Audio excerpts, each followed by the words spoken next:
more stuff, gimbals out there that are more same principle, but like I said, they more complicated, they more specialized for heavier cameras and doing major stuff. You know, I ain't no major cat doing no major things, not this yet. But I just wanted to show y'all this video. You know, I maybe stumbled a little bit, but I hope you got. If you didn't know, now you know. And like I said, I'm just learning day by day. You know, watching videos on how to do things. And this one thing, like I said, I just picked up on really knowing what that means. You know, it ain't nothing automatic. It's not gonna put a camera on there and it automatically go.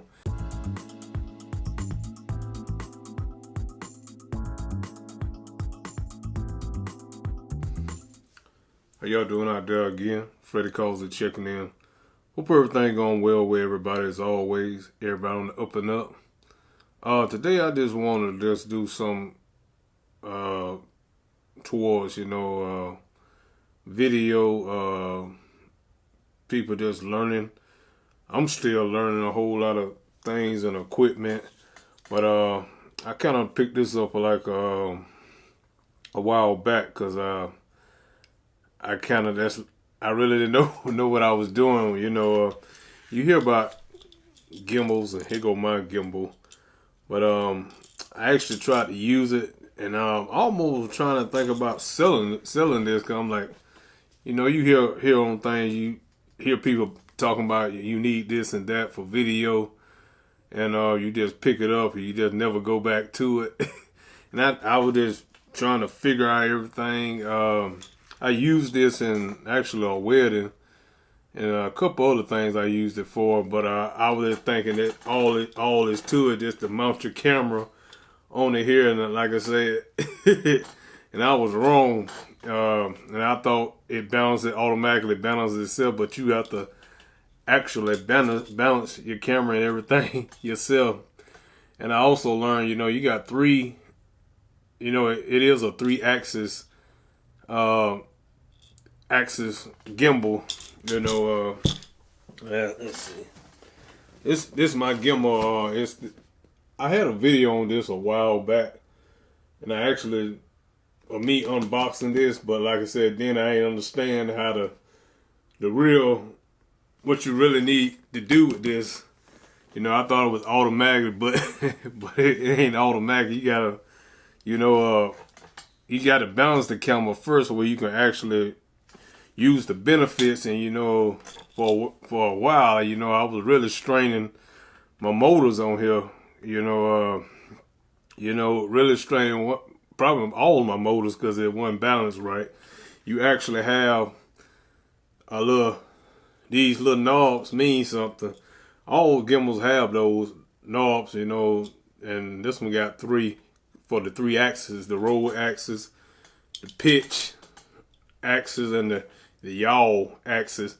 They got like little measuring little things on them, along even with your release plate. You know, they all got measurements and stuff, and you gotta use them to balance, get your camera balanced first before even turning on your gimbal. And if you don't, like I say, you could be straining one or all 3 of your motors. So I'm just gonna do a little quick, you know, little review on it. You know, I'm gonna use my G85, cause that's what I shoot with, my Panasonic lenses. And this gimbal is rated for like 1.9 pounds, so it's plenty enough for this and this lens, the 20mm lens. So I'm just gonna go through it a little bit. I may have to drop it down a little bit for y'all. Okay, balancing your camera on your gimbal. First thing first, you got that quick release plate right here, and it has a little hitch on here that you have to take off. First, you got to unloosen the bolt for it, and wrong one. Unloosen the quick release plate mounting thing, receiver, as you can say. Then, like I say, your quick release plate come off, and like I say, you have to put it to your camera, You know, it has a little arrow on here and like little measurements on it, but you want to kind of look in the direction of the arrow going, and you kind of want to make the arrow point back on your camera. So here we go. But yeah, you kind of want to just center it kind of good on here, and like so. You just mount it down. I kind of don't want it to be too tight, but you kind of want it to be kind of snug. But you don't want to.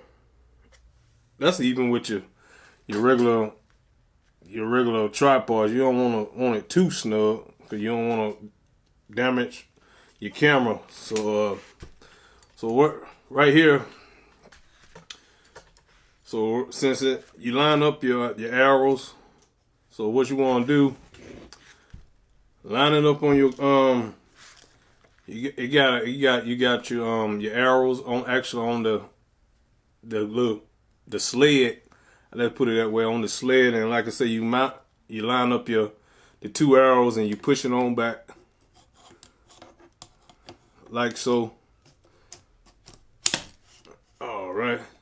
And like I said, on the sled it got like a little mounting tensioner, so you just tighten it up. You know, get it on the gimbal. And you see how I did that? See, we gotta be able to fix that between the yaw axis, the pitch axis, and like I say, this is the roll axis that way. So since it way it's leaning now, I know it need to go to get it. First one I'm gonna work on is, like to say, the pitch axis. You know, and what I would do, you want to in the beginning want to kind of try to get it as far to this pitch axis, the actual elbow axis right here. So what I do, I just unloosen that tensioner on here for the pitch axis, and now, like I say, what it does, it slides the camera like that, and you loosen and try to get it as close as I can to it, and so it don't, you see if it's too close, it's too close right here, so I need to pull it back that way. So I'm gonna go, I'm gonna go a little bit more. Now it's too far over, so I need to slide it, make those little minor adjustments. See, now it's kind of going straight up. See that?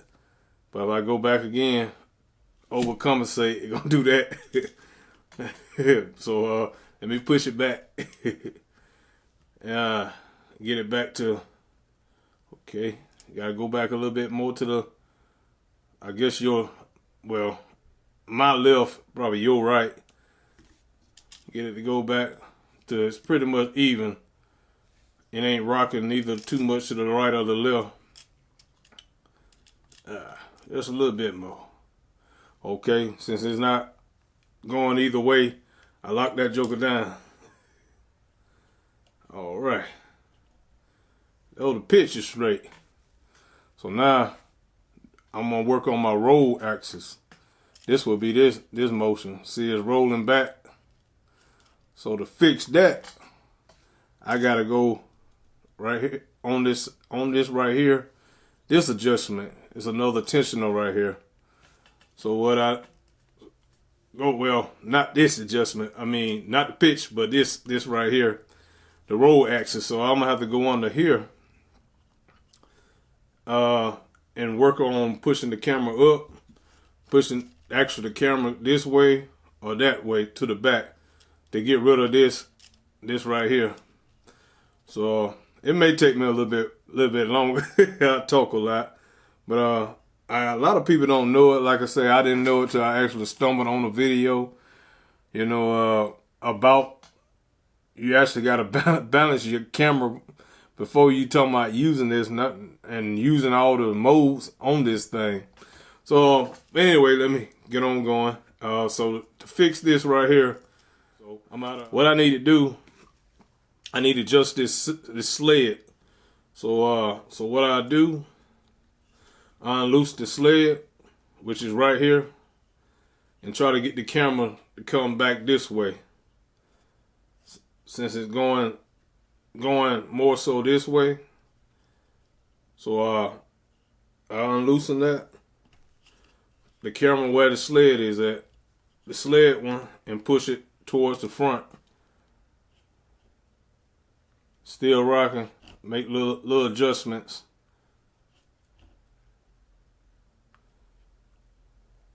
Up too far.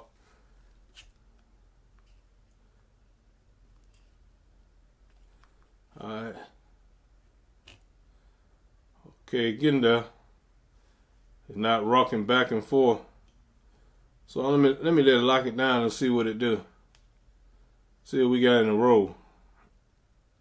See, it's not going backwards or forward. Kind of want to get it stay. And it's pretty much staying. So now, another thing I'm finna work on. Let me turn it this way. So you see, it's kind of, well, I may still have to do a little bit something on that side, but you see it's pretty much straight. I can turn it that way. It's off a little bit, but I pretty much, for the most part, I can, wherever I put it, it can somewhat stay. But now I'm gonna work on this one right here. If I do this, well, I ain't got to do too much on the yaw axis because it's not doing too much, falling over. So it is working a little bit. So what I do to fix that is, like I said, when you unloosen this button, your yaw axis, it'll help you a little bit. But let me work more on my roll axis because it's rolling off a little bit. Like I say, this real stuff you got to worry about. If you're going to use a gimbal, you got to do this every day. Figure out and balance it every day, unless, like I say, you keep the plate on and every day you don't change that. But that ain't going to be the case. You get different type cameras and everything. You got to do the whole thing again by balancing it, getting the camera ready.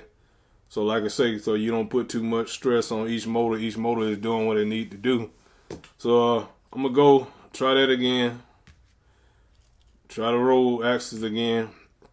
And like I say, but now it's pretty balanced. I guess I just, where I had moved it. But this is how you really check the balance. Like I say, your roll axis, when you say roll it, the camera doing this thing, but now it's straight.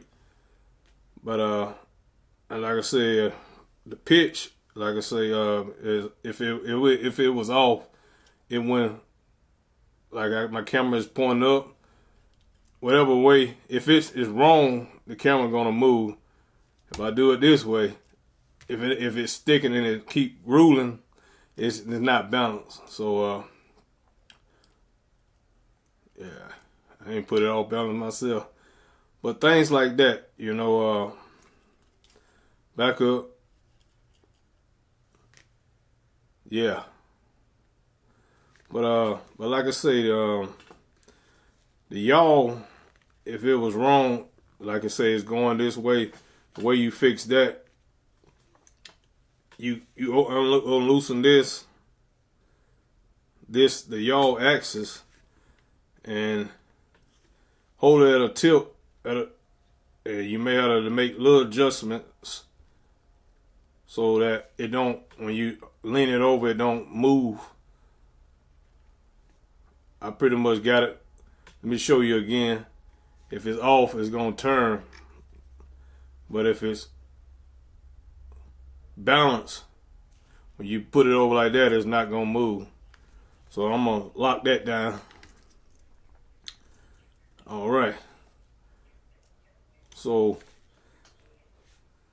since it's trying to roll again, I'm gonna do a little more adjustment on my sled because it's a little minor some on my sled. I'm gonna push the camera back just a little bit since it want to roll a little bit, and get it real tight.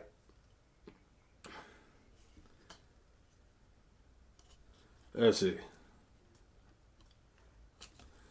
Unlock it. There's little minor movements.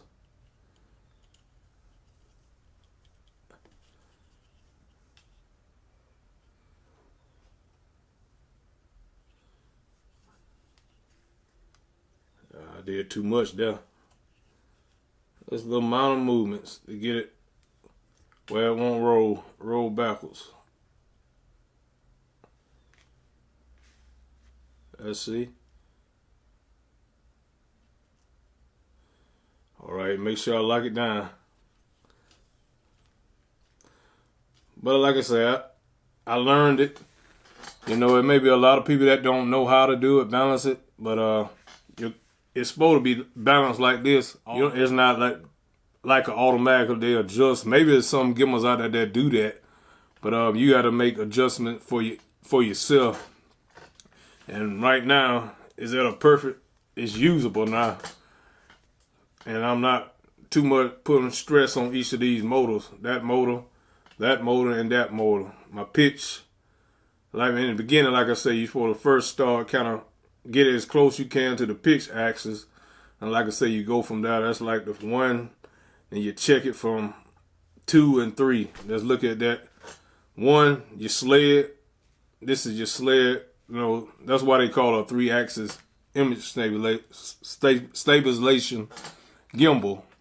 You know, some got, I think a lot of them, they have so many more stuff, gimbals out there that are more, same principle, but like I said, they more complicated, they more specialized for heavier cameras and doing major stuff. You know, I ain't no major cat doing no major things, not this yet. But I just wanted to show y'all this video.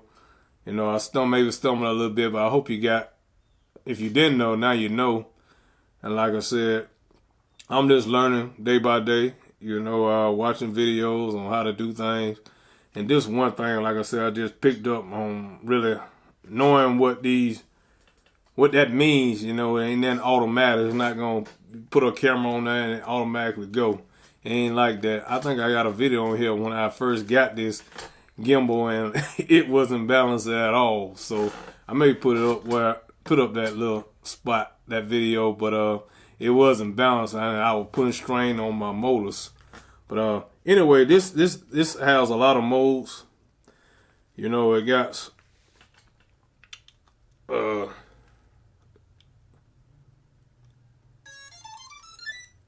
yeah, that's one mode. It automatically came to me. But it got a lot of modes on here, but I probably won't be able to go through them. But this is it just stays on you right here in this mode. But anyway, how to balance a gimbal. I may have to do some editing in here because it got some long pauses. But anyway, that's how you do it. Y'all be safe as always. Freddie calls it. I just wanted to share some tech and what I learned. I'll see y'all on this. Go around, be safe, stay thankful. Later.